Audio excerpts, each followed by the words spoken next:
வந்திருக்கும் பெரியவர்கள், பத்திரிகை, மீடியா அண்ட் சோஷியல் மீடியா சகோதர சகோதரிகள் அனைவருக்கும் எனது மாலை வணக்கம். மதகஜராஜாக்காக எப்போவும் உங்களை சந்திச்சிருக்க வேண்டியது. ஏற்கனவே ஒரு தடவை சந்திச்சேன் பல வருஷத்துக்கு முன்னாடி. மறுபடியும் சந்திக்கக்கூடிய ஆப்பர்ச்சுனிட்டி வரும்னு நினச்சி கூட பார்க்கல. டைரக்டராக அவ்வளோ சந்தோஷமாக இருக்குது. இது ஒரு எதிர்பாராமல் ஆரம்பித்த ஒரு சந்தோஷமான நிகழ்வு. ஒரு கொஞ்ச நாளைக்கு முன்னாடி நைட் ஒரு 11:30 மணிக்கு எனது மதிப்பிற்குரிய திருப்பூர் சுப்பிரமணியன் சார் அவர்கள் நைட் ஃபோன் பண்ணார் 11:30 மணிக்கு. எனக்கு ஒரே ஆச்சரியமாக இருந்துச்சு. ஏன்னா அவரெல்லாம் சீக்கிரமாக தூங்க போகிறவர் 11:30 மணிக்கு 12 மணிக்கு ஃபோன் பண்ணிட்டாரு. என்ன எமர்ஜென்சின்னு பயந்துட்டு ஃபோன் எடுத்தேன். அப்போ அவர் சொன்னார், சுந்தர் இந்த மாதிரி இந்த மதகஜராஜா படத்துக்கு கூப்பிட்டாங்க, அவர் ப்ரொடியூசர் பார்க்கணுன்னு சொன்னார். சரி, கொஞ்சம் வருஷங்களுக்கு முன்னாடி எடுத்த படமாச்சா, எப்படி இருக்கும்ன்ட்டு ஒரு டவுட்டில் தான் போனேன். நான் பார்த்து ரொம்ப வியந்துட்டேன். படம் ரொம்ப நல்லா இருந்துச்சுன்ட்டு அந்த படத்தை பற்றி கிட்டத்தட்ட ஒரு 1/2 மணி நேரம் ரொம்ப ரசித்து சொன்னார். அதை கேட்கும்போது எனக்கு ரொம்ப சந்தோஷமாக இருந்துச்சு. ஏன்னா திருப்பூர் சுப்பிரமணியன் சார் கிட்டத்தட்ட 30 வருஷமாக நான் என்னோடய படங்களை அவர் ரிலீஸ் பண்ணிகிட்ருக்காரு. எந்த படமாக இருந்தாலும் அவர் அந்த படத்தோட வியாபாரத்தை பற்றி தான் சொல்லுவார். படம் இவ்வளோ கலெக்ஷனாக இருக்குது, நல்லா போயிருக்கு, ஆவரேஜாக போயிருக்கு மாதிரி தான் சொல்லுவார் ஒழிய எப்பவுமே அந்த படத்தை பற்றின விமர்சனம் ரைட் ஃப்ரம் முள்ளத்தெழுத்தால் ஆரம்பித்து இந்த நிமிஷம் வரைக்கும் எந்த படத்தோட விமர்சனத்தையும் சொன்னதில்லை. அப்படிப்பட்ட ஒரு திரையுலக ஜாம்பவான்களில் ஒருத்தராக இருக்கிற அவர் இந்த படத்தை பற்றி அவ்வளோ வசதியாக சொல்லும்போது எனக்கு ரொம்ப சந்தோஷமாக இருந்துச்சு. அவர் என்ன சொன்னார்ன்ட்டு ரொம்ப ஓவராக சொல்லிக்கல. ஏன்னா அது பின்னாடி ஏதாச்சும் ஆச்சுன்னா நீங்கள் என்ன நக்கல் பண்ணுவீங்க, அதனால் அது சொல்லலை. பட் அதோடு அவர் நிற்காம அந்த படம் ரொம்ப பிடிச்சதுனால அவர் இமீடியட்டாக அவர் ப்ரொடியூசர்ஸ் மற்றும் திரையுலக பெரியவங்கெல்லாம் உட்காந்து பேசி முடிவு பண்ணி இந்த படம் ரிலீஸ் பண்ணுறதுக்கான வழிவகை பண்ணி இன்றைக்கி பொங்கல் ரிலீஸாக உங்கள் முன்னாடி நாங்கள் நின்றுருக்கோம். மதகஜராஜா எனக்கு ரொம்ப ஒரு ஸ்பெஷலான படம். ஏன்னா இந்த படத்தில் தான் எனக்கு என்னோட உடன்பெறாத தம்பி அப்போ ஆரம்பித்த எங்கள் நட்பு உறவு இன்றைக்கி எங்கள் குடும்பத்தில் ஒருத்தராக தொடர்ந்துட்டுருக்கு. அது ஒரு சின்ன விதையாக ஆரம்பித்த ஒரு விஷயம். இந்த படம் ஆரம்பித்து இத்தனை வருஷம் ஆச்சுன்ட்டு நம்ப முடியல. ஏன்னா படம் ஆரம்பிக்கும் போது நானும் விஷாலும் பிளான் பண்ணது என்னென்னா, ஏற்கனவே நான் மதகஜராஜா வேற ஒரு இன்டர்வியூவில் நான் சொல்லியிருந்தேன். இந்த 80s நிறையா ஜனரஞ்சகமான படங்கள் வந்திருக்கு. முரட்டுக்காலை, சகலகலா வல்லவன், போக்கிரி ராஜா, இந்த மாதிரி படம் மாதிரி ஒரு படம் பண்ண எனக்கு ரொம்ப ஆசையாக இருந்துச்சு. ஏன்னா எல்லாமே ரொம்ப ஒரு சீரியஸ் ஓரியன்டட், ஒவ்வொரு ஜானர் ஒவ்வொரு மாதிரி. இந்த ஜானரில் ஒரு படம் பண்ணால் எப்படி இருக்கும், குடும்பத்தோடு உட்காந்து பெரிய லாஜிக்லாம் இல்லாமல் ஒரு சந்தோஷமாக ஒரு பாசிட்டிவ் வைப்ரேஷனோட 80s வந்த மாதிரி ஒரு படம் பண்ணணுன்ட்டு நாங்கள் ஆசைப்பட்டோம். அந்த மாதிரி ஒரு படம் தான் ஒரு மதகஜராஜா. ஒரு 3 நண்பர்களுக்குள்ளே அவங்களோட பிரச்சனையை தீர்க்கிற ஒரு மெயின் நண்பரோட கதையாக இந்த கதையை ஆரம்பித்தோம். சில காரணங்களால், தவிர்க்க முடியாத காரணம், அந்த படத்தோட ரிலீஸ் கொஞ்சம் டிலே ஆயிடுச்சு. ஸோ அந்த படத்தை பற்றி ரிலீஸ் பண்ணலான்னு முடிவு பண்ணி, பொங்கல் ரிலீஸ் பண்ணலான்னு முடிவு பண்ணி, ஆக்சுவலாக நேற்று முந்தா நாளும் அனௌன்ஸ் பண்ணோம். அனௌன்ஸ் பண்ணுறதுக்கு முன்னாடி எனக்கு ஒரு சின்ன பயம் இருந்துச்சு. ஏன்னா கொஞ்சம் வருஷத்துக்கு முன்னாடி எடுத்த படம் மறுபடியும் ரிலீஸ் பண்ணும்போது வரவேற்பு எப்படி இருக்கும், இல்லை மேபி சோஷியல் மீடியாவில் கலாய்ப்பாங்களா, ஏன்டா இப்போ இந்த படத்தை ரிலீஸ் பண்ணுமா முக்கியமாங்கிற மாதிரிலாம் நான் கொஞ்சம் நினச்சேன். இந்த மாதிரிலாம் வரவேற்பு இருக்குமான்னு ஒரு பயத்தோடு தான் அது ஃபஸ்ட்டு ஆடு வந்துச்சு. பட் நான் மட்டும் இல்லை, எங்களோட க்ரூ, தயாரிப்பு நிறுவனம் எல்லாருமே ஒரு சந்தோஷ சர்ப்ரைஸ் ஆகிட்டோம். ஏன்னா அது சோஷியல் மீடியாவில் இந்த படத்துக்கு கொடுத்த வரவேற்பு ஆர்கானிக்காக எந்த வித ப்ரமோஷன் நாங்கள் இன்னும் ஆரம்பிக்கவே இல்லை, எதுவுமே கிடையாது. ஜஸ்ட் ஒரு அனௌன்ஸ்மெண்ட் மட்டும் தான் பண்ணணும்.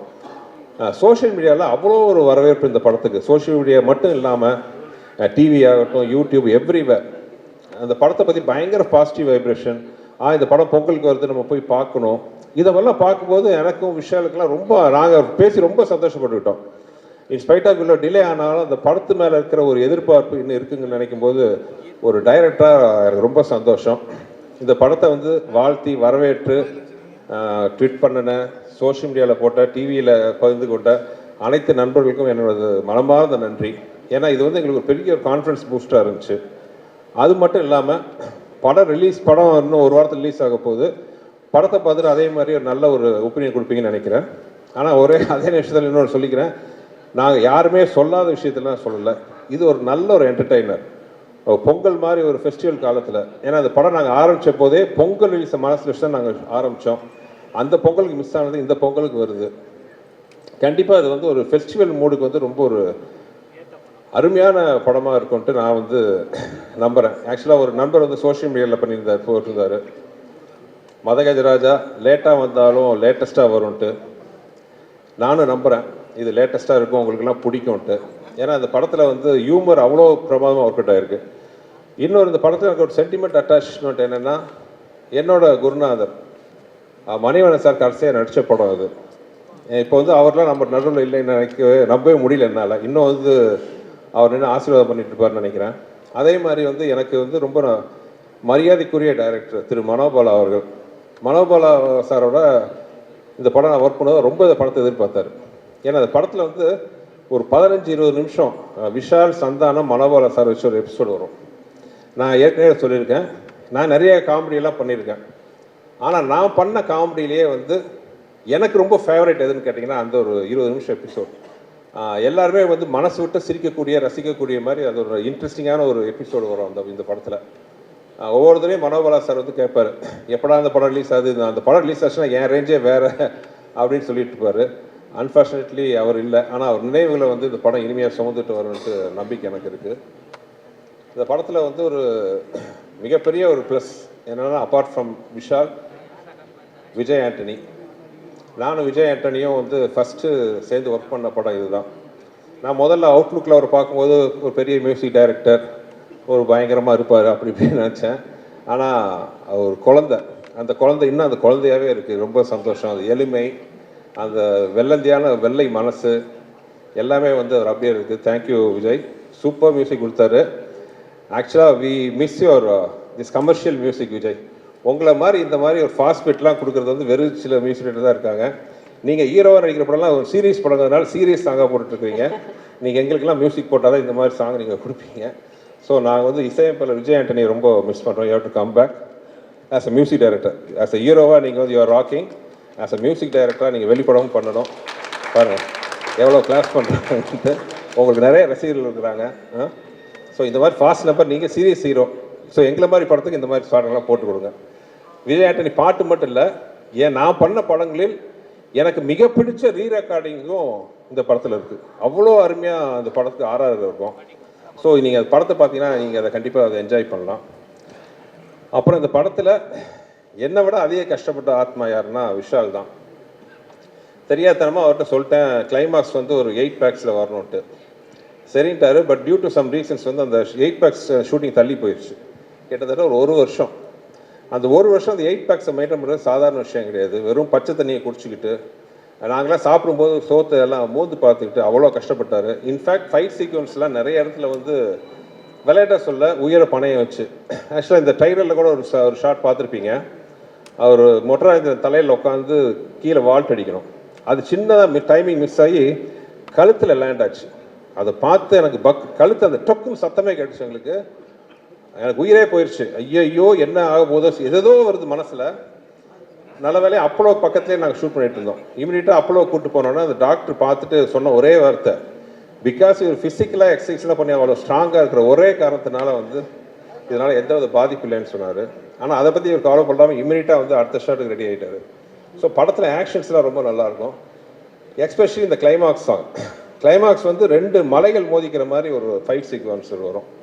அதில் வந்து சோனு சூட் ஃபஸ்ட் டே வந்து சோனு சூடோட சட்டையெல்லாம் கழிச்சு அவர் பேர் பாடியில் வர மாதிரி அவரை பார்த்தோன்னா நாங்களாம் வாயை பிறந்துட்டோம். சும்மா ஒரு 6.25 அடி உயரத்தில் பாடி 6 பேக்லாம் வச்சுட்டு அப்படி இருந்தார்.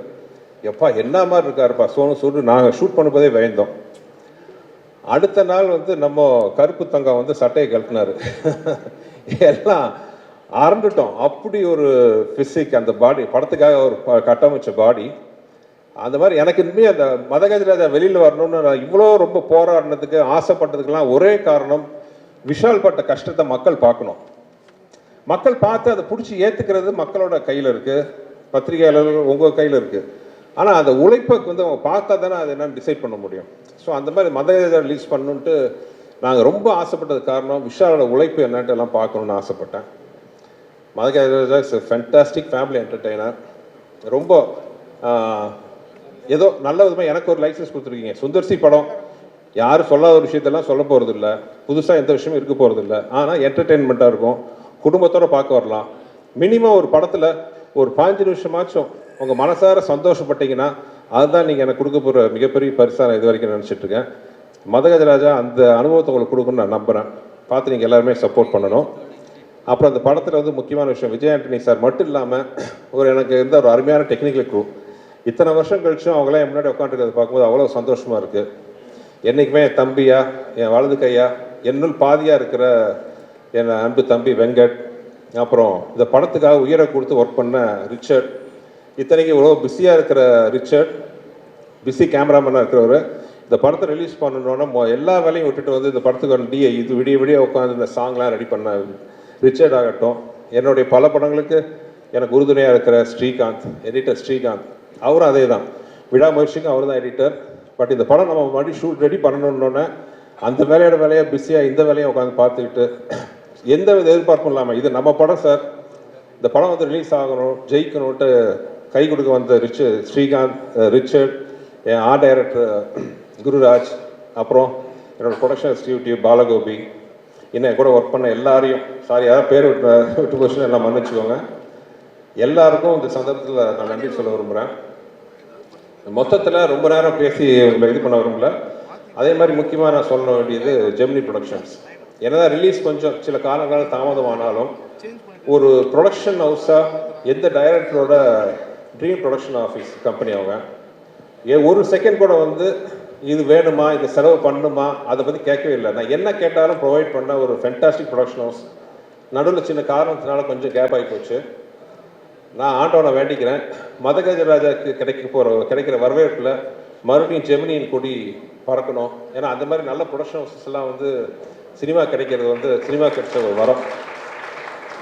So we wish Gemini Productions coming back again in a big way sir. You're already big, but as a production house, I want you to come back in a big way, Mr. Anand and Kiran sir.